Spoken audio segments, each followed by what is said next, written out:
working on the tank right now. I took a couple 3.5 gallon fat bobs, split them, put them together.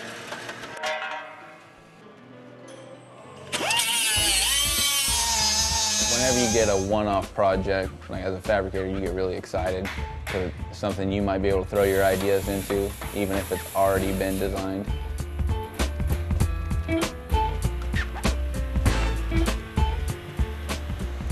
Dropping it way down on top of the heads, be like an old board track racer. I had to notch out the tank for the head, clear the heads, and putting a deep tunnel in it right now.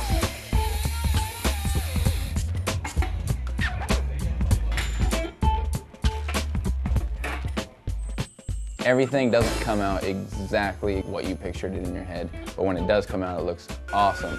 And getting a project like this where we get to completely fab up a brand new tank out of some old tanks, it helps everybody out, you know, learning something new, you know, the design of it, how to create the shapes that you want. And you can always use that on different tanks.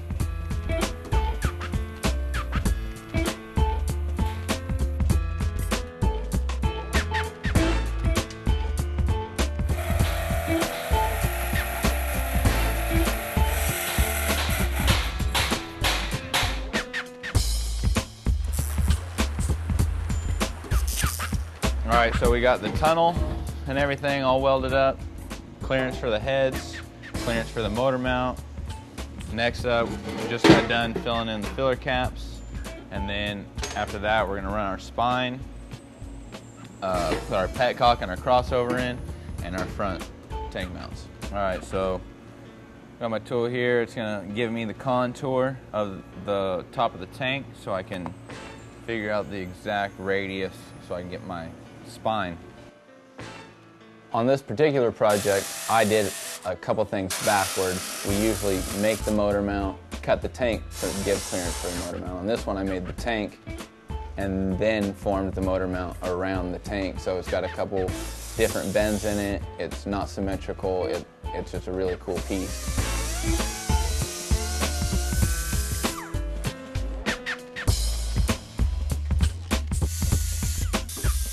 All right, I got these special mounts that we got for our tank. I'm gonna go ahead and punch the holes out in the tank, weld some bungs in there that Andy made for me. Let's figure out what diameter piece we need that'll go into that. And I think Steve wants to rubber mount this. These are just a really simple bung. I mean, this is probably 50% of the work that's done on a lathe across the entire world.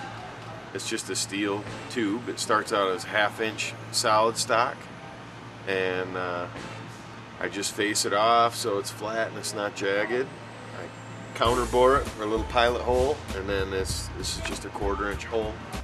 Andy spun me a cool little bracket that we could weld on here for the mounting on it.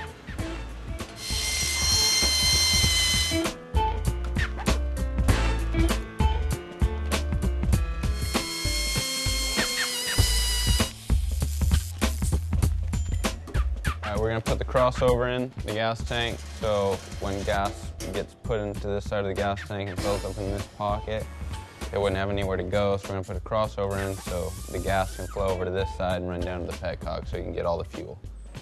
The petcock, you've got to have that thing clear, because that's where your fuel is going into your engine, so that's got to be easy access, not get too hot, and it's got to be at the lowest point in your tank.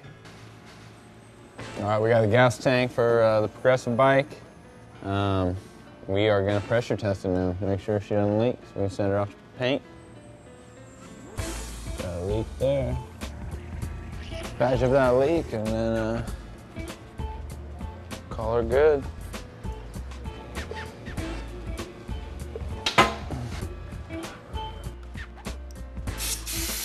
So we are leak free.